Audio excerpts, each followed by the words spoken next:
बात दिखाने और बताने को कोई काम नहीं है। सुनने में आ रहा है कि पूरे देश की होर्डिंगों से जो जो लोकसभा के उनके प्रत्याशी हैं उनकी तस्वीर हटा दी गई है। जितने भी लोकसभा के प्रत्याशी हैं उनकी बड़ी बड़ी होर्डिंग पर तस्वीर गायब है। जनता जब 10 साल का दिल्ली का आकलन करेगी और 7 साल उत्तर प्रदेश सरकार का आकलन करेगी तो वो सब चेहरे गायब हो जाएंगे। उत्तर प्रदेश से भारतीय जनता पार्टी का और देश की राजनीति से भारतीय जनता पार्टी का सफाया होने जा रहा है। महंगाई चरम सीमा पर इन्होंने पहुंचा दी। महंगाई इसलिए भी है कि कुछ लोगों को ये मुनाफा ज्यादा कमाने दे रहे हैं। मुनाफा कमाने से और जिस तरीके से भ्रष्टाचार हुआ है इलेक्टोरल बॉन्ड में, क्या कोई सोच सकता है कि इलेक्टोरल बॉन्ड के बहाने ईडी, सीबीआई, इनकम टैक्स को आगे कर करके चंदा वसूला गया हो? 1000 करोड़, 600 करोड़, 400 करोड़। ये बीजेपी के लोग बहुत प्रचार कर रहे थे वैक्सीन का। सुनने में आ रहा है वैक्सीन वाले से भी इन्होंने चंदा वसूल लिया। सोचिए आप, तो जहां इलेक्टोरल बॉन्ड से चंदा वसूला है उसकी वजह से भ्रष्टाचार और महंगाई बढ़ी है। मुनाफा जो कमाने को मौका दे रहे हैं उससे महंगाई बढ़ी है। और इधर खबरें आ रही हैं और जो सरकारी आंकड़े बता रहे हैं और जो जगह जगह सर्वे हुए हैं, महत्वपूर्ण संस्थाओं ने जो सर्वे किए हैं, बेरोजगारी चरम सीमा पे पहुंच गई। 80 और 90% पढ़ने लिखने वाला नौजवान बेरोजगार है। मुझे याद है कन्नौज का ब्रजेश पाल, जिसने आत्महत्या कर ली और आत्महत्या करने से पहले उसने कहा कि मैंने इतनी पढ़ाई की, मेहनत की और डिग्री हासिल की। उसने अपनी डिग्रियां चला दी और कहा कि जिस डिग्री से मुझे नौकरी नहीं मिल सकती उस डिग्री का क्या फायदा। उसने आत्महत्या कर ली। जो लोग विश्व गुरु बनाना चाहते हैं उनकी सरकारों में किसानों ने 1 लाख आत्महत्या की है। दिल्ली की सरकार जब से आई है 2014 से और अभी तक का अगर आप आंकड़ा देखेंगे एनसीआरबी का, 1 लाख किसानों ने आत्महत्या की। ये वही लोग हैं जो किसानों के लिए काले कानून ला रहे थे। अंतोगत्वा इन्हें कानून वापस लेने पड़े। हजारों किसान उसमें शहीद हो गए। किसान ये बात नहीं भूला है और किसान ये बात भी नहीं भूला है कि उसकी आय दोगुनी का वादा किया था। आज किसान की किसी फसल की आय दोगुनी नहीं है। फसल तैयार है, सरकार क्या रेट दिलवा पा रही है? कहने को तो इन्होंने भारत रत्न दिया है चौधरी चरण सिंह जी को, स्वामीनाथन जी को, लेकिन क्या किसानों को जिनके लिए जीवन भर चौधरी चरण सिंह जी ने संघर्ष किया और स्वामीनाथन जी कमीशन ने जो रिपोर्ट बनाई जिससे किसानों को लाभ मिलता, क्या ये सरकारी या कानूनी अधिकार दे पा रहे हैं किसानों को एमएसपी के लिए? ये बड़े सवाल हैं। और इनकी सरकार में तो हर परीक्षा लीक हो रही है। अभी तक 10 परीक्षाएं वो लीक हो गई हैं। जानबूझ करके इन्होंने नौजवानों से नौकरी छीनी है।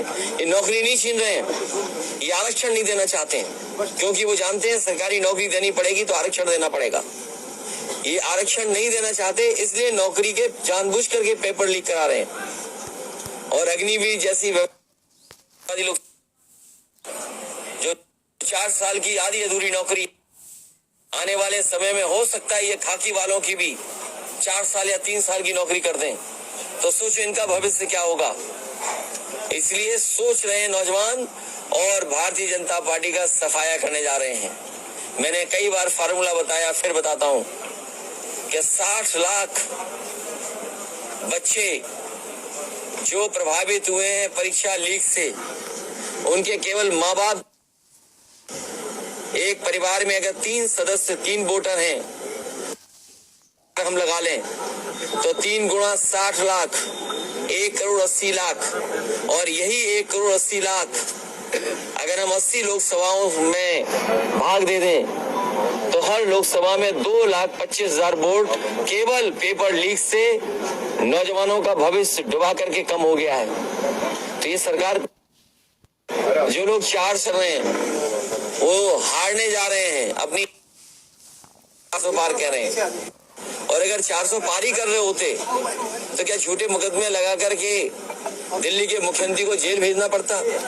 झूठे मुकदमे लगा करके, साजिश करके, षड्यंत्र कर करके के मुख्यमंत्री को जेल भेज दिया। जिन्हें 400 पार का सपना दिखाई दे रहा है, क्या उन्हें जेल भेजना पड़ता? सीबीआई प्रशासन को आगे करना पड़ता? जनता इस बार इंतजार कर रही है इनका, और इनका जवाब अपने वोट के माध्यम से देंगे। उत्तर प्रदेश सहित पूरे देश से भारतीय जनता पार्टी का सफाया होने जा रहा है।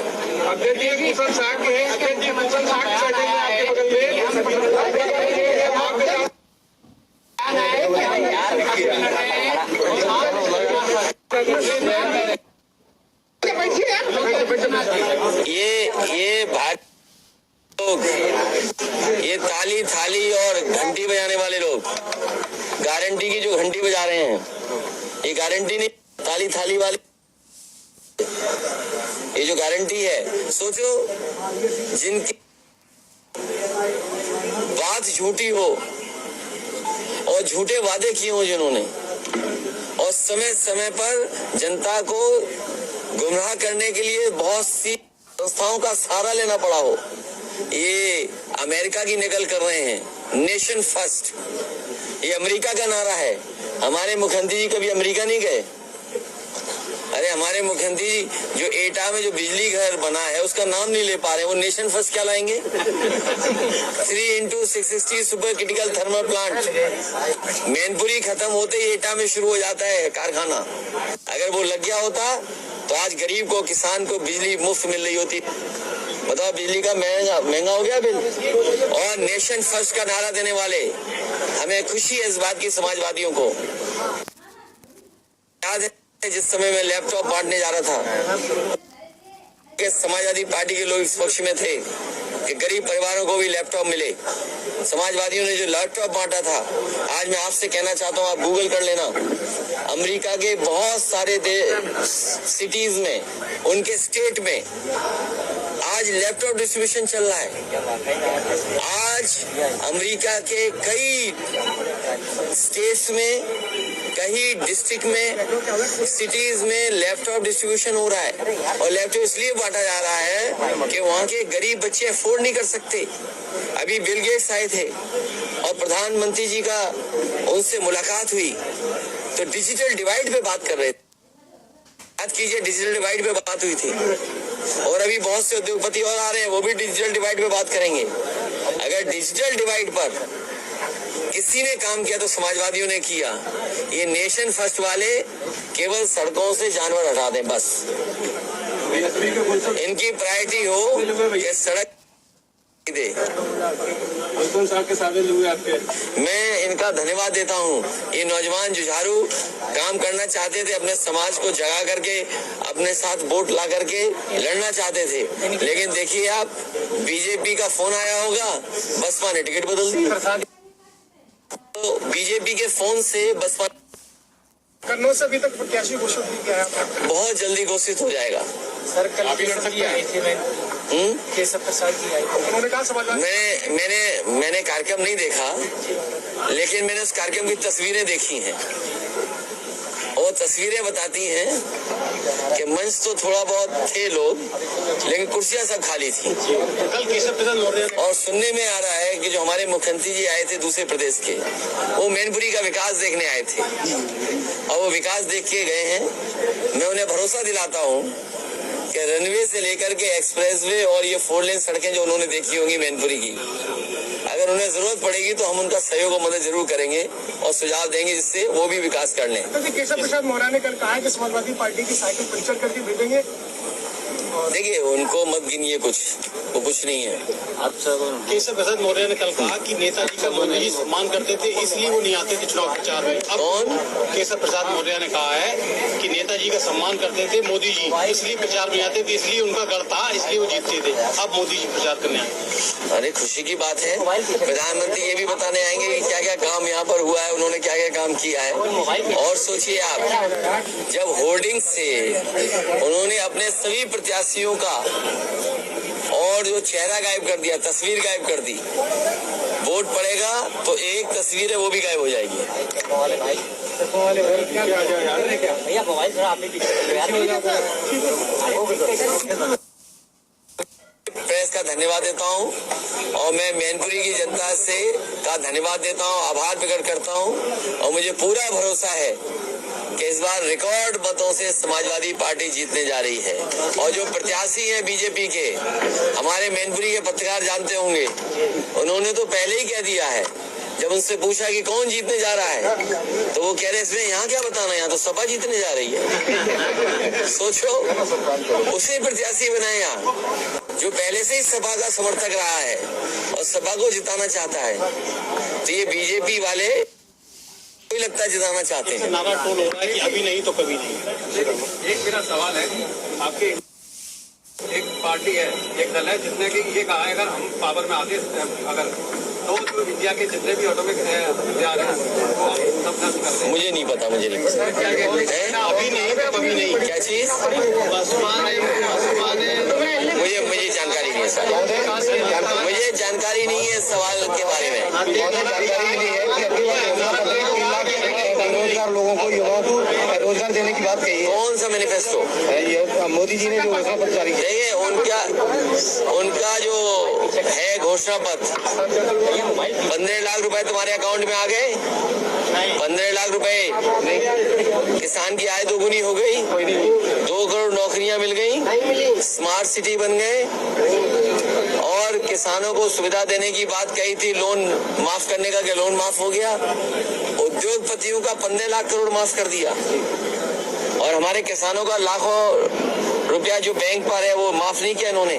समाजवादी पार्टी ने इस बात को अपने घोषणा पत्र में लिखा है, जहां ओल्ड पेंशन बहाल होगी, ओल्ड पेंशन स्कीम बहाल होगी, वहीं हमारे किसानों का भी कर्जा माफ होगा। अगर उद्योगपतियों का कर्जा माफ हो सकता है तो हमारे किसानों का भी कर्जा माफ होगा। राष्ट्रीय अध्यक्ष जी, आपको पार्टी है तमाम अभी जो घोषणा पत्र मोदी ने 10 गारंटी की बात की, नौकरी की बात नहीं की है।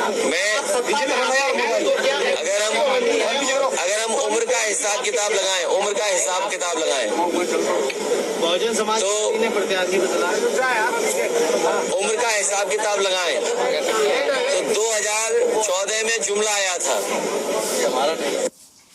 2014 में जुमला आया और 2024 में घंटी आई, आपकी गारंटी और घंटी। तो जुमले से बड़ा कोई मामला है ये? जब जुमला पूरा नहीं हुआ तो गारंटी कैसे पूरी होगी? तो गारंटी तो 2 करोड़ नौकरी की थी, गारंटी किसानों की आय की थी, गारंटी MSP की थी, गारंटी सस्ती बिजली की थी, के सामान की थी। और मैं आपसे जानना चाहता हूं, 2014 में बताइए सबसे सस्ती चीज नमक थी और नमक की आज कीमत क्या है? तो जो 14 में नमक क्या महंगा, सरसों की क्या है और क्या सरकार दे पा रही है? आलू का किसान बर्बाद हो गया, गेहूं का बर्बाद हो रहा है, जबकि रेट दे सकते हैं, कोई सुविधा नहीं किसानों को दी।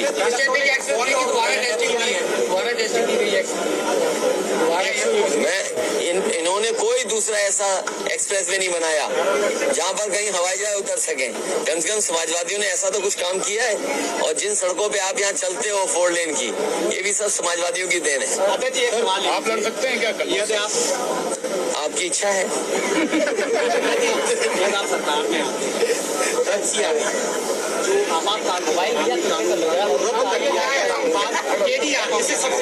देखिए, मेरे साथी ने ठीक पूछा, क्या आपको पता था कि अग्निवीर जैसी व्यवस्था लागू हो जाएगी?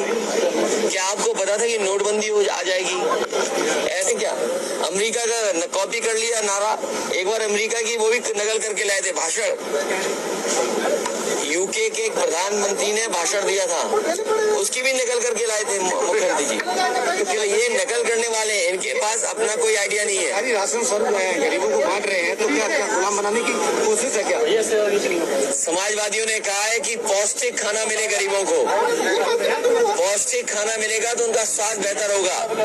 और आज हर चीज मोबाइल और इंटरनेट से के माध्यम से मंगाई जा सकती है। जानकारी सबसे बड़ी भूमिका निभाएगी। होगी। इसलिए समाजवादी पार्टी ने अपने मैनिफेस्टो में कहा है कि हम स्वादिष्ट पौष्टिक आटा देंगे।